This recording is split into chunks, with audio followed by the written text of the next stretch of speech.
Mr. Knightley. You must have had a shocking walk. Not at all, sir. It's a beautiful evening. You must have found it very damp and dirty. Dirty, sir? Look at my shoes. Not a speck on them. How do you do? I came to wish you joy. Joy? Oh, the wedding.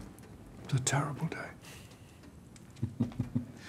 So how did you all behave? Who cried the most? We all behaved charmingly. Everybody was in their best looks. Not a tear and hardly a long face to be seen. Bring the screen a little closer. Mr. Knightley feels a chill. And what of Mr. Frank Churchill? Is he every bit as handsome as his father promised he would be? He did not come.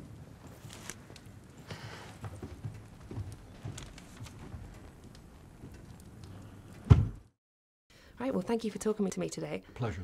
Did your own experiences of being a father and of being a grandfather inform your performance as Mr. Woodhouse? No, not to any degree whatsoever. It's not autobiographical in any way. When I'm working, it's not, you know, I don't refer to anything really that's personal to me.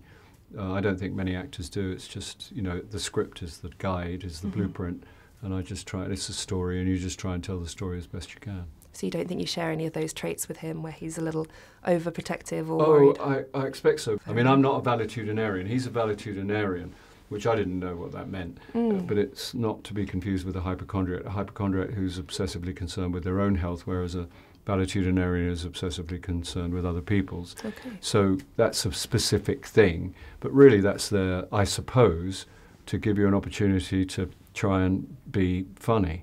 But, you know, it's quite good. It's interesting to play. I am interested in uptight, neurotic people because I am sort of, you know, I am no stranger to uptightness or neurosis, like most people, you know. And I therefore quite, and it can be comedic if you're lucky, you know. So I quite, it's rich pickings in that respect. So I quite like that, you know. And the father-daughter thing, you know, I think he probably sees a bit of himself in her control issues. Because obviously, I think if you're a valetudinarian, I think it comes with the territory.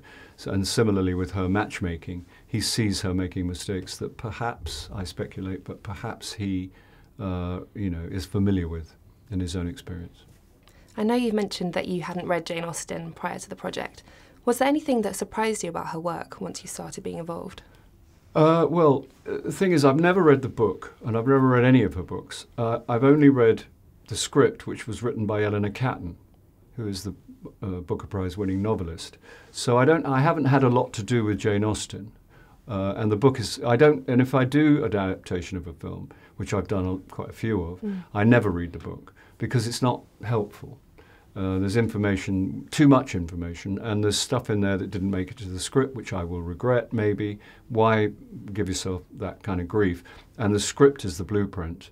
And the script is not the film. The book is obviously not the film. The script is not the film, but it's the nearest thing. It's the jumping off point. Other than, you know, my experience is working with Autumn De Wilde, the director, and Eleanor Catton, the writer, who wrote you know, a large part of the dialogue, I mean, most of the dialogue. So it's not really, you know, as with any adaptation of any book, I mean, there are things lifted straight from the book, from, you know, dialogue and stuff, but quite a lot of it is not. So I don't really have a great personal experience of Jane Austen. Would that put you off, say, if there was a book that you had a personal strong love for and attachment to then, would it put you off working on an adaptation of that novel? Yeah, it would. It would depend, but everything, you know, it's very tricky. It's like if you've loved a book, sometimes you don't want to see them, you know, you've already made your own movie.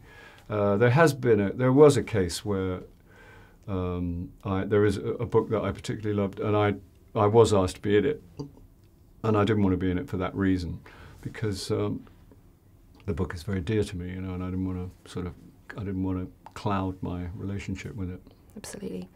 And it's an extremely funny performance. You had me laughing the whole way through. Thank you. And there's a lot of physical comedy in there. I wondered if there were any people that you looked to sort of borrow mannerisms from or were inspired by their physical comedy for it. No, I don't have anyone that, I'm too kind of alarmed by the whole process to get round to thinking about things. You know what I mean? I just, you know, I'm afraid it's not very grown up, but I just try and make it up as you go along. I know that I think if I am ever funny, or if ever I pull it off, I think it's, I wasn't asked to do anything funny until I was about 46. Except I would do plays where there were jokes in, but they wouldn't be called comedies. They would be, you know, but they would have jokes within them. So you were accustomed with a live audience of trying to arrange for them all to laugh at the same time. But I do think if I am at all funny, then it's the result of sitting as a kid and watching loads and loads of comedians on TV. And you just, I think you get the rhythm, because it's mostly, in terms of delivering a line in a comedic way, it's usually to do with pausing at some point. Either just before the last word, or you, and if there's a consonant on the end of the last word, you have to pong it, really pong it, so they all hear it exactly at the same time. There's stuff like that, but it's not rocket science, you know what I mean? It's just stuff you pick up as you go along. But it's, I think it is the result of watching Eric Morecambe, you know, or whoever, you know. Maybe it went in some way, you know, in some form of osmosis. And finally, as we're talking about a Valentine's Day release, and I know you're a music lover, I wondered what your favourite love song is. One of my favourite love songs is Love Letter by Nick Cave. And if I can have two, then another one is Van Morrison, I'll Be Your King, I think it's called. You Be My Queen. I think that's what it's called. It's a sensational song. And you know, and if I'm allowed three, then I'd have The Very Thought of You as sung by Frank Sinatra. Oh, beautiful choices. Thank you so much. Pleasure. Miss Woodhouse! You will never guess what has happened. Robert Martin has offered me his hand. Do you advise me? Oh, no, no, no. The words must be your own. You must be the best judge of your own happiness. I have now quite determined and really almost made up my mind to refuse Mr. Martin. Emma. Mr. Knightley. This is your doing. She is the natural daughter of nobody knows. Silence, gentlemen, and gentlemen, relation. Upon my word. You should not make matches. Whatever you say always comes to pass. Mr. Elton, Miss Harriet Smith. He's in love with you. Who can think of Miss Smith when Miss Woodhouse is near? Oh, Mr. Elton! Oh, dear. She always declares that she will never marry, I have no thoughts of matrimony at present. which of course means just nothing at all. You must never leave me, Emma. Good heavens. Have I missed the party? He spent a whole day going to London just to get his hair cut.